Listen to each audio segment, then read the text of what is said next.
যেমন স্বাস্থ্যকর তেমন দারুণ টেস্টি আর তেমন কিন্তু কম সময়ে তৈরিও করা যায়। তো আজকের রেসিপি হলো সোনায় সোহাগা। একবার ট্রাই করুন, তাহলেই বুঝতে পারবেন, খেতে একদম ফার্স্ট ক্লাস লাগবে। তো এই রেসিপির জন্য প্রথমেই ডোটা মেখে নেব। তার জন্য একটা বোলের মধ্যে ময়দা, লবণ, একটু চিনি আর সাদা তেল দিয়ে খুব ভালো করে মিশিয়ে অল্প অল্প জল দিয়ে ডোটাকে একটু শক্ত করে মেখে নেব। খুব শক্ত নয়, একটু শক্ত করে মেখে নিলেই হবে। এইবার ঢাকা দিয়ে 10 মিনিটের জন্য রেস্টে রাখবো। ততক্ষণে একটা পাত্রের মধ্যে দুটো ডিম ফাটিয়ে নিলাম।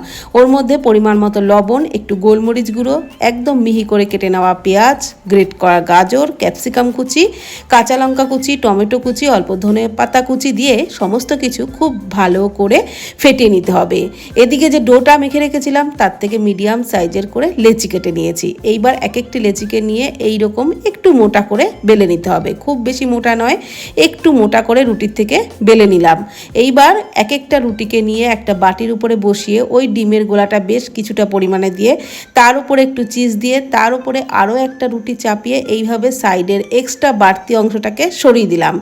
তারপর ফ্রাইং প্যানে অল্প তেল গরম করে নিয়ে ওর মধ্যে পরোটা দিয়ে উল্টে পাল্টে বেশ ফুলকো ফুলকো করে ভেজে নিলাম। তাহলে বানিয়ে ফেলুন এইভাবে স্বাস্থ্যকর মোগলাই পরোটা।